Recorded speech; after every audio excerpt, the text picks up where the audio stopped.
ஒரு உண்மை சம்பவம், என் கண்ணு முன்னாடி நடந்த சம்பவம். அந்த சம்பவத்துல இருந்து நான் 3 விஷயங்கள் கற்றுக்கிட்டேன். அந்த சம்பவம் என்ன, நான் கற்றுக்கிட்ட 3 விஷயங்கள் என்னென்ன, எல்லாத்தையும் இந்த வாரத்துக்கு வெளில பார்க்கலாம்.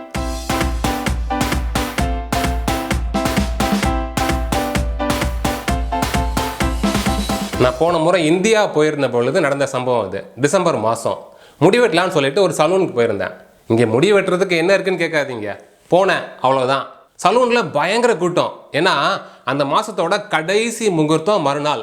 மார்கழி மாதத்தில் முகூர்த்தமே கிடையாது இல்லையா, அதனால ஏகப்பட்ட கூட்டம் எல்லா சலூன்லையும். கட்டிங், ஷேவிங், டையிங், ஃபேஷியல், இப்படி எல்லாத்துக்கும் ஏகப்பட்ட கூட்டம் இருந்தது. சரின்னு சொல்லிட்டு நான் சலூனுக்குள்ளே போனேன். அந்த சலூனில் 3 பசங்க வேலை பார்க்குறாங்க. அந்த 3 பேருக்கும் ஒரு 18 to 20 வயசு வரைக்கும் இருக்குன்னு வச்சுங்க, சின்ன பசங்க தான். அதில் ஒரு பையன் என்கிட்ட வந்து பயங்கர கூட்டமாக இருக்குன்னா எப்படியும் ஒரு 1 hour ஆகும், பரவாயில்லையான்னு கேட்டான். நான் பரவாயில்லன்னு சொல்லிட்டு வெயிட் பண்ணுறேன்னு சொல்லிட்டு சேரில் போய் உட்கார்ந்தேன். அப்போது அந்த இடத்துல ஒருத்தர் முடி வெட்டிட்டு இருந்தார். அவர் முடி வெட்டிட்டு இருக்கப்பவே ஃபோன்லேயும் பேசிகிட்டு இருந்தார். அந்த முடி வெட்டுற பையன் அட்ஜஸ்ட் பண்ணி முடி வெட்டிட்டு இருந்தான். அவர் ஃபோன்லேருந்து விடுற மாதிரி தெரியல. ஒரு கால் முடிஞ்சது, அதுக்கடுத்து இன்னொரு கால் வந்தது. அந்த காலில் பேச ஆரம்பித்தார். அப்புறம் இன்னொரு கால் வந்தது, அப்போ பேச ஆரம்பித்தார். அவர் பேசினதுலேருந்து எனக்கு என்ன புரிஞ்சுதுன்னா, மறுநாள் அவங்க ரிலேட்டிவ் யாருக்கோ கல்யாணம். அன்னைக்கு சாயங்காலம் 7 மணிக்கு நிச்சயதார்த்தம். அதனால தான் கட்டிங், ஷேவிங்லாம் பண்ண வந்திருக்காருன்னு எனக்கு புரிஞ்சுது. அவர் முழுக்க முழுக்க ஃபோன்லேயே பேசிகிட்டு இருந்தார். அந்த முடி வெட்டுற தம்பி அட்ஜஸ்ட் பண்ணி பொறுமையாக நிதானமாக வெட்டிகிட்டு இருந்தான். அவனால் எதுவும் சொல்லவும் முடியல, ஏன்னா கஸ்டமர் விட முடியாது இல்லையா. இதில் அந்த ஆள் ஃபோனில் பேசிகிட்டு இருந்தவர் பயங்கர பந்தா வேற காமிச்சார். யாரோ ஒருத்தருக்கு ஃபோனை போட்டு, அந்த போலீஸ்லாம் நம்ம ஃப்ரெண்டியா, அவன்லாம் ஒரு மேட்ரே கிடையாது, நான் ஒரு ஃபோனை போட்டேன்னு வச்சுக்கேன் பெரிய இடத்துலேருந்து, அவனை எல்லாம் ஒன்றுமே இல்லாமல் ஆக்கிடுவாங்க, நீ கவலையே படாத, நான் பார்த்துக்கிறேன், நான் இருக்கேன், டோன்ட் வரின்ட்டு ஃபோனில் அவ்வளோ பந்தா காமிச்சிட்டு இருந்தார். அந்த பந்தால சும்மா தான், அதுக்கும் மேலே போய் பயங்கர பந்தா காமிச்சிட்டு இருந்தார். அந்த முடி வெட்டிட்டு இருந்த தம்பி ஏதோ தப்பாக வெட்டிட்டான் போல. அதை உடனே பார்த்துட்டு ஃபோனில் பேசிகிட்டு இருந்தவர் ஒரு நிமிஷம் ஃபோனில் வெயிட் பண்ணுன்னு சொல்லிட்டு அந்த தம்பியை போட்டு திட்டுன்னு திட்டி விட்டார். கடையில் இருந்த எல்லாரும் அந்த தம்பியவும் அவரையும் தான் பார்க்குறாங்க. அவ்வளோ திட்டினார். கம்யூனிகேட் பண்ணாமல் ஃபோன்லேயே பேசிகிட்டு இருந்தார்னா அந்த பையனுக்கு எப்படி தெரியும் இப்படி வெட்டுறதா இல்லை அப்படி வெட்டுறதான்ட்டு. ஒரு வழியாக வெட்டி முடிச்சிட்டான்.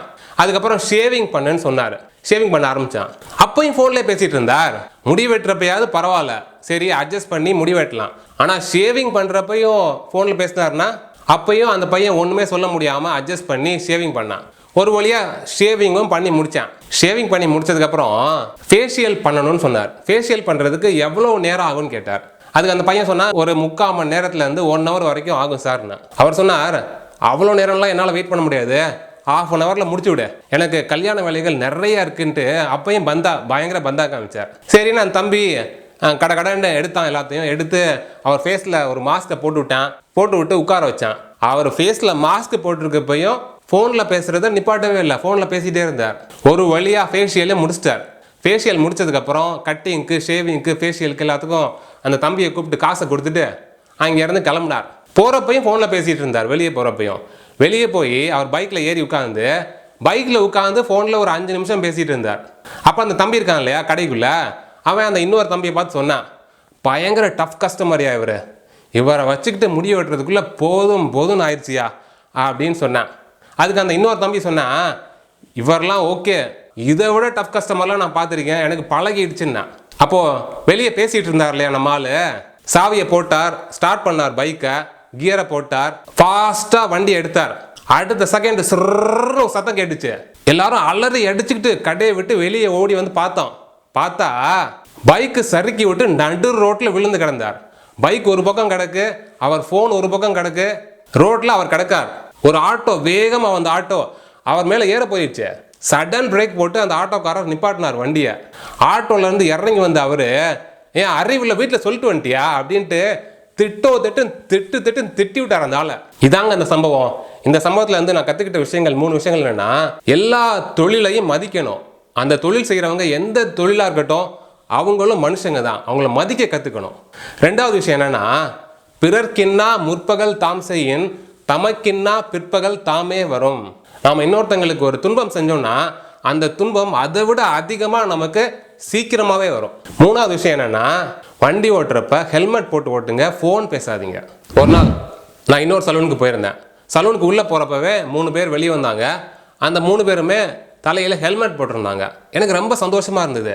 இந்த கடைக்கு வர்ற கஸ்டமர்ஸ் எல்லாருமே ரூல்ஸ் அண்ட் ரெகுலேஷன்ஸை ஃபாலோ பண்ணுறாங்க, ரோட் ரூல்ஸை அப்படின்ட்டு உள்ளே போனேன். உள்ளே போகிறப்ப இன்னொரு கஸ்டமர் முடி வெட்டி அப்போ தான் முடிச்சுட்டு கண்ணாடியை பார்த்துட்டு சொன்னார், இந்த கன்றாவி ஹேர் ஸ்டைலோட என்னால் வெளியே தலை காட்ட முடியாது, எடுறா அந்த ஹெல்மெட்டை அப்படின்னார். என் வீடியோஸ் எல்லாத்தையும் பாருங்கள், ஆனால் வண்டி ஓட்டுறப்ப பார்க்காதீங்க, வீட்டில் வந்து பொறுமையாக உட்காந்து பாருங்கள்.